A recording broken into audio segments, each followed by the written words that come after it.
အားလုံးပဲမင်္ဂလာပါအမဂရီကုနာဆန္ဒကနေပြီးတော့ကျွန်တော်ပြန်လဲကြိုဆိုလိုက်ပါတယ်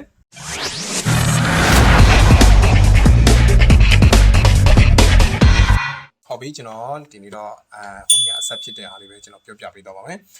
ရင်းနေ့ကကျွန်တော်တို့ insert tag ကိုတော့လက်စဖြတ်ပြီးသွားပြီပေါ့နော်အခု design tag ထဲမှာဆိုရင်တော့ကျွန်တော်တို့ပြီးကျွန်တော်စာရွက်တွေရဲ့ဒီ color အနေထားwatermark တွေထဲတာတို့ pivora လေးဒီ page color လေးတွေတို့ကျွန်တော်တို့ theme style လေးတွေတို့ဒါမျိုးလေးတွေကျွန်တော်တို့ထည့်တာအဓိကပါပဲပေါ့နော်ဟုတ်ပြီကျွန်တော်စာလေးရေးလိုက်ပါမယ်ဒီကနေပြီးတော့ကျွန်တော်တို့ဒီစာလေးဆက်လက်မှတ်ပြီးတော့ဒီမှာပုံစံတိုက်တဲ့ပုံစံလေးကျွန်တော်တို့ရွေးသုံးလို့ရတယ်ပေါ့နော်ဘယ်လိုပုံစံလေးကြိုက်လဲပေါ့အဲ့တပုံမျိုးလေးကျွန်တော်တို့ okay ထည့်ခြင်းတပါဆိုရင်ဒါထည့်လို့ရတယ်ဒါပေမဲ့အသုံးနေပါတယ်ကျွန်တော်အဓိကဒီမှာကျွန်တော်တို့သုံးကျင်တာကဒီ color ပေါ့နော် color လေးလည်းရှိတယ်ပြီးတော့ဒီ watermark တွေပေါ့ watermark တွေသုံးလို့ရတယ်ဒီမှာအဓိကကျွန်တော်လာလုပ်ရင်ကျွန်တော် watermark ပဲလုပ်တယ်ပေကလာလိုက်ကျွန်တော်မသုံးရတဲ့ပြီးတော့ watermark သုံးအဓိက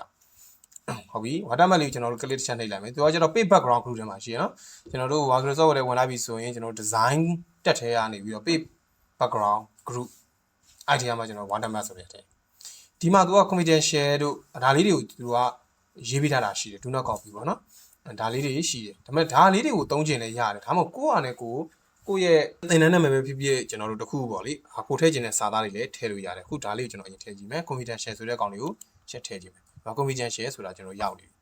နည်းနည်းတော့ तू ကမှုံတယ် watermark ဆိုတဲ့အတိုင်းပဲ तू ကတိတ်မမြင်ရဘူးပေါ့နော်ခက်ရေးလေးပဲ तू ကရေးစာဟောတနည်းအားဖြင့်ရေးလေးပဲအဲ့ဒါကျွန်တော်တရွက်ထဲလာမဟုတ်ပါဘူးကျွန်တော်စာရွက်တွေဘယ်လောက်ခေါ်မလဲခေါ်တဲ့လောက်ကို तू က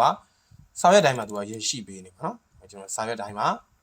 confidential ဆိုတဲ့ watermark လေးရေးစာလေးကရောက်တယ်ဒီကောင်လေးကိုကျွန်တော်တို့ PDF ပြောင်းမှုပါပြီဆိုရင်ဒါလေးတွေကဖျောက်လို့မရတော့တဲ့ကောင်မျိုးကိုယ့်ရဲ့ mobile မှန်းသိတာပေါ့ watermark ကျွန်တော်လေအဲ့လိုကို mobile သဘောမျိုးပေါ့နော်အဲ့လိုလေးပြချင်တဲ့ကောင်မျိုးမှာသုံးပါတယ်ပေါ့နော် watermark ဟုတ်ပြီဒီဟာလေးတွေကျွန်တော် do not copy တို့ဘာလို့လဲကျွန်တော်သုံးလို့ရပါတယ်ဒီမှာ do not copy စာရွက်တိုင်းမှာရောက်သွားပြီအဲ့လိုမှမဟုတ်ကျွန်တော်တို့အစာလေးအစ်ထည့်ရေးချင်တယ်ပေါ့နော်ကိုယ့်အပြည့်ပြပြောင်းလို့လုပ်ချင်တယ်ဆိုရင်တော့ကျွန်တော် custom watermark လေးတစ်ချက်ယူလိုက်မယ်အဲ့မှာကျွန်တော်တို့မှာno watermark ရှိတယ် picture watermark ရှိတယ် text watermark ရှိတယ် no watermark တကတော့ကျွန်တော်တို့ watermark လုံးဝမထည့်ဘူး picture ကတော့ကျွန်တော်တို့ watermark နေရာမှာဓာတ်ပုံလေးအစားထိုးပြီးထည့်တာ text watermark ကကျွန်တော်တို့အသုံးအများဆုံးပဲကိုရေးချင်တဲ့စာကိုရေးတာပေါ့နော်ဒီမှာဆိုကျွန်တော် language ကတော့ English United States ကိုရွေးရတယ်စာဒီမှာကျွန်တော်တို့ရေးမယ်စာပဲဒီအားကျတော့ကျွန်တော်ရေးလိုက်မယ် MKD Computer Center လို့ရေးလိုက်လို့ရပါတယ်တာမဟုတ်ချင်ဘူးMKD Computer Center ပေါ့ကျွန်တော်ရေးလိုက်တယ်ဖောက်ကိုကြတော့ဘာဖောက်သုံးမလို့ကိုက calibri မသုံးချင်ဘူးလား Thai New Roman သုံးလိုက်ရတယ် sorry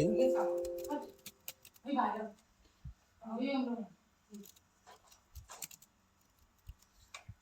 ဒီမှာရှိလားမသိ Thai New Roman ရှိတယ်နော် Thai New Roman ပြီးရင် site ကတော့ auto ပဲထားလိုက်မယ် color အနေထားကိုလည်းယူရအောင်ခုနကကျွန်တော်တို့က gray color ပေါ့နော် gray scale လေးယူထားတယ်ခုကတော့ကျွန်တော်အနီရောင်ရွေးချင်လည်းရတယ်အပြာပုတ်ရောင်ရွေးချင်လည်းရတယ်ကျွန်တော်ဒီမှာရွေးချက်ခွင့်ကကျွန်တော်2မျိုးရှိတယ် diagonal နဲ့ horizontal ပေါ့နော်diagonal နဲ့ horizontal diagonal ဆိုတော့ကျွန်တော်ထောက်ဖြတ်ပေါ့နော်ဒီလိုကလန့်ပြက်လေးဒီလိုထောက်ဖြတ်လေးလာမှာဒီပေါ်ကနေဒီလိုဒါမျိုးလာမှာ horizontal တော့ကျွန်တော်ရေးပြီးနော်ကျွန်တော်ဒါ diagonal ထားကြည့်လိုက်မယ်ပြီးရင်ကျွန်တော် okay လေးနဲ့လည်းရတယ် apply နှိပ်ပြီးတော့ okay နဲ့လည်းရတယ်ဒါဆိုရင်ကျွန်တော်ရောက်သွားပြီနော်ကျွန်တော်တို့အပြာပုတ်ဆိုတော့တိတ်မထင်ရှားတာပေါ့လေအနီရောင်လို့ကတော့ဒါထင်ရှားပါတယ်ပေါ့နော်ဒါ MKD Computer Center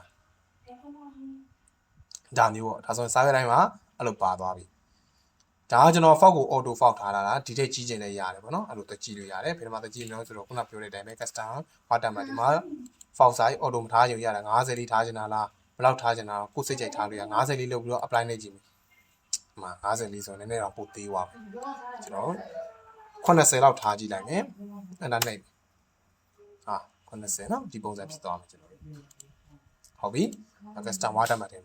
အဲ့ဒီ custom watermark မှာကျွန်တော်တို့ဒါစာသားမထည့်တော့ကျွန်တော် picture ထည့်ချင်တယ်ထည့်လို့ရတယ်picture လေးထည့်မယ်ဆိုရင်ကျွန်တော် picture watermark လေးကိုတစ်ချက်ရွေးထားမယ်ပြီးရင် slap picture လေးကိုတစ်ချက်နှိပ်လိုက်မယ်အမှာ wall offline เนาะ internet ဖွင့်ထားရင်တော့အဲ့လိုပုံပါပဲဟုတ်ပြီကျွန်တော် front end file ပေါ့เนาะ computer လေးပဲယူလိုက်တခုယူလိုက်လို့ရတယ်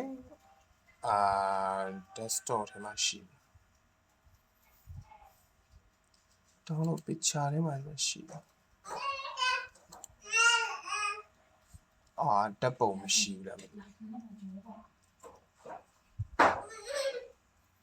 တရားလေးတစ်ခုယူကြည့်လိုက်โอเคနေလိုက်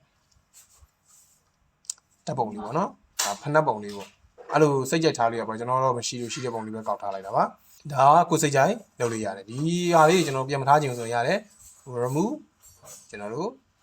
watermark ဒါဆိုရင် watermark တွေမရှိတော့ဘူးအဓိကကျွန်တော်တို့ဒီ design တက်ထဲမှာက watermark အဓိကအသုံးများတာပဲ watermark ပြင်နောက်ကဘာသုံးလို့ရလဲဆိုတော့ကျွန်တော်တို့ page color ပေါ့နော်စာရွက်ကို color လေးကျွန်တော်ထည့်လို့ရတယ်ဒါလေးပါပဲ color တော့စိတ်ကြိုက်မျိုးစုံထားလို့ရတယ်ဒီမှာဒါလေးအပြာနုလေးထားလိုက်မယ်စာပတိုင်းအပြာနုရောင်ဖြစ်သွားမယ်နောက်တစ်ခုသုံးတာကြပေးပို့တာကကျတော့ဒီဟာလေးကိုကျွန်တော်တို့ရင်းနှီးမယ်ထင်ပါတယ်ဒါကျွန်တော်တို့ insert တက်တဲ့ဟာမှာသုံးတော့ကလည်းကျွန်တော်တို့သုံးခဲ့ပြီပေါ့နော်ဒီကျွန်တော်တို့ home မှာလည်းကျွန်တော်တို့သုံးခဲ့တယ်ဒီကောင်လေးကိုကျွန်တော်တို့လုပ်ရင်းနဲ့သုံးခဲ့ပြီဒါကြောင့်ဒီမှာတော့အများကြီးမပြောပြတော့ပါဘူးဟုတ်ပြီကျွန်တော်တို့မှာ none ဆိုဘာမှမရှိဘူးပေါင်းဆို4ဘက်4လမ်းကျွန်တော် custom ဆိုရင်တော့3ဘက်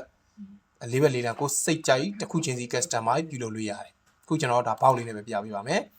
ဟုတ်ပြီဒီမှာကျွန်တော်ငင်းချောင်းလေးတွေထည့်လို့ရတယ်ငင်းချောင်းလေးထည့်လိုက်ဘက်လေးငင်းချောင်းလေးကျွန်တော်အခုဒီမှာကျတော့ငင်းချောင်းမထည့်ရင်တော့ဘူးဘာလုပ်မလဲဆိုတော့